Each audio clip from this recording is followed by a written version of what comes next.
Madhya Pradesh railway विभाग में एक बड़ा घोटाला सामने आया है। इसे सिल्वर स्कैम कहा गया है। दरअसल मध्य प्रदेश में रेलवे कर्मचारियों के रिटायरमेंट के दौरान सम्मान के रूप में एक चांदी का सिक्का दिया जाता है, लेकिन जो सम्मान दिया गया वो अपमान के रूप में बदल गया। जो चांदी के सिक्के दिए गए वो तांबे के निकले। मध्य प्रदेश और राजस्थान में रेलवे ने अपने रिटायर कर्मचारियों को सम्मान के रूप में 20 ग्राम का चांदी का सिक्का दिया गया। ये 2023 से लेकर 2025 तक दिए गए, लेकिन जांच में खुलासा हुआ कि ये चांदी के सिक्के नहीं बल्कि तांबे के हैं। इसमें 99% चांदी होनी चाहिए थी, लेकिन 99% तांबा निकला। इस मामले की शिकायत रेलवे विभाग ने भोपाल के बजरिया थाने में की है। सब इंस्पेक्टर अरविंद सिंह का कहना है कि कुछ दिन पहले रेलवे विभाग द्वारा शिकायत की गई कि सेवानिवृत्त के बाद जो चांदी के सिक्के दिए गए वो तांबे के ना होकर कॉपर के हैं। सोने की परत चढ़ी हुई है। इस मामले को लेकर रेलवे से हमने 4 से 5 बिंदुओं पर जवाब मांगा है। जवाब आने के बाद मामले की जांच कर पूरा खुलासा होगा। इसके बाद कानूनी कार्रवाई की जाएगी। ये स्टोर डिपो निशातपुरा है रेलवे कोच फैक्ट्री में। वहाँ के स्टोर शाखा प्रभारी ने शिकायत दी है कि हमारे यहाँ 2023 में कुछ सिक्के प्राप्त हुए थे। उसमें से गोल्ड प्लेटलेट्स चांदी सिल्वर के सिक्के थे, जिसमें 99% के आसपास उसमें चांदी होना चाहिए था। पर अचानक से बोले विजिलेंस ने जब जांच की तो उसमें पाया गया कि उसमें 99% चांदी न होकर के कॉपर है। तो उसके संबंध में उन्होंने जांच के लिए आवेदन पत्र थाने में दिया था। तो हमने जांच के दौरान जो हमको कुछ दस्तावेज जरूरी थे वो दस्तावेज प्राप्त करने के लिए हमने पत्राचार किया है। वो दस्तावेज मुझे प्राप्त नहीं हुए हैं। पर आगे क्या कार्रवाई की जा रही है और कब तक ये जानकारी आपको और मिल जाएगी? अब वो दस्तावेज उनसे जैसे प्राप्त होंगे तो हम सिक्के जहां से प्राप्त किए थे वो संबंधित एजेंसी से संपर्क करके या उसके संबंध में जांच करेंगे। कुल मिला के अभी जब तक दस्तावेज प्राप्त नहीं होंगे तब तक जांच आगे नहीं बढ़ पा रही है।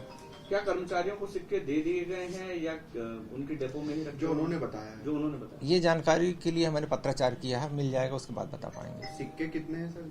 टोटल 3631 सिक्के का उन्होंने आवेदन पत्र दिया है। ये रिटायर कर्मचारी को दिए गए वही है ना? अभी जानकारी मिलेगी तो ही बता पाएंगे। तो इसमें आगे क्या कार्रवाई हो सकती है? अब जांच पे में जो आएगा उसमें कार्रवाई करेंगे। उन्होंने तो इसमें किन धाराओं के तहत आवेदन उन्होंने जो आवेदन पत्र दिया वो धोखाधड़ी का दिया है कि हमने जो आवेदन वहां से सिक्के खरीदे थे उन्होंने धोखाधड़ी किया है। हमने गोल्ड प्लेटलेस सिल्वर मंगाए थे और उन्होंने गोल्ड प्लेटलेस कॉपर दे दिया है। इस संबंध में शिकायत दिया उन्होंने। कहाँ से खरीदे गए थे सर सिक्के? ये इंदौर की कोई कंपनी है, वहां से खरीदे थे। सर विजिलेंस की जांच में क्या निकला था? विजिलेंस की जांच में ही निकला है ये कि सिक्के जो हैं वो गोल्ड प्लेटलेस कॉपर है, ना कि सिल्वर।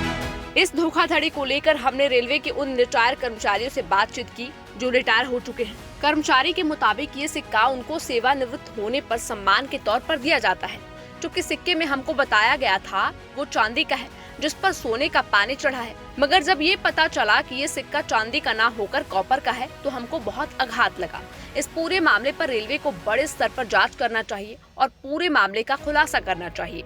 इस मामले की सीबीआई जांच भी होनी चाहिए, क्योंकि कोई इस सिक्के को बेचता नहीं है। ये तो सम्मान का प्रतीक है। उन लाखों कर्मचारियों को मिले चांदी के सिक्के की भी जांच होनी चाहिए। वहीं इस मामले पर पश्चिम मध्य रेलवे के मुख्य जनसंपर्क अधिकारी हर्षद श्रीवास्तव ने बताया कि रेलवे में रिटायरमेंट के दौरान रिटायर्ड कर्मचारियों को गोल्ड सिल्वर कॉइन्स दिए जाते हैं। इन्हें ओपन टेंडर के माध्यम से खरीदा जाता है। इस बार जिस फर्म ने सप्लाई किया था वो इंदौर की फर्म है। रेलवे की विजिलेंस द्वारा जांच करने पर सामने आया कि कुछ सिक्के हैं जिनमें कमियां पाई गई हैं, जिनमें प्रॉपर चांदी नहीं थी। इसको ध्यान में रखते हुए इंदौर की जिस फर्म ने सप्लाई किए थे उनको ब्लैक लिस्ट किया गया है। उनके खिलाफ भोपाल के बजरिया थाने में रिपोर्ट दर्ज कराई गई है। लगभग 3600 की क्वांटिटी में सिक्के खरीदे गए थे और कितनों में गड़बड़ी थी ये जाँच कराई जा रही है। बेसिकली रेलवे में रिटायर्ड लोगों को गोल्ड प्लेटेड सिल्वर कॉइन दिए जाते हैं as a matter of policy. इनको ओपन टेंडर के माध्यम से खरीदा जाता है। अभी जो लॉट खरीदा गया था 3600 लगभग कॉइन थे। इसमें रेलवे की विजिलेंस द्वारा इन्हें जांचा गया, उसमें कुछ कमी पाई गई है, मतलब वो प्रॉपर नहीं पाए गए हैं। तो उसको ध्यान में रखते हुए जो इंदौर की ये फर्म है जिसने सिक्के प्रोवाइड कराए हैं उसको ब्लैकलिस्ट किया गया है। उसके खिलाफ भोपाल के बजरिया थाने में कंप्लेंट दर्ज कराई है और इसकी एक और टेस्टिंग जॉइंट टेस्टिंग कराई जा रही है। उसकी रिपोर्ट अभी पेंडिंग है। उसके आने पर पता चलेगा कि कितना क्या गड़बड़ी थी। अच्छा सर, ये भी है बात आ रही है कि जो पुराने जो रिटायर्ड हुए हैं कर्मचारी, वो भी अब ये सवाल खड़ा कर रहे हैं कि नकली सिक्के उनको भी दिए गए हैं, तो उनके लिए क्या प्रावधान, रेलवे क्या जांच नहीं करे? नहीं नहीं, देखिए जो रेलवे की विजिलेंस ने ही इस केस को पकड़ा है, रेलवे द्वारा ही पकड़ा गया है ये केस। जो इंदौर की फर्म थी उसको डिबार भी किया गया है और उसके खिलाफ कंप्लेंट भी दर्ज कराई गई है।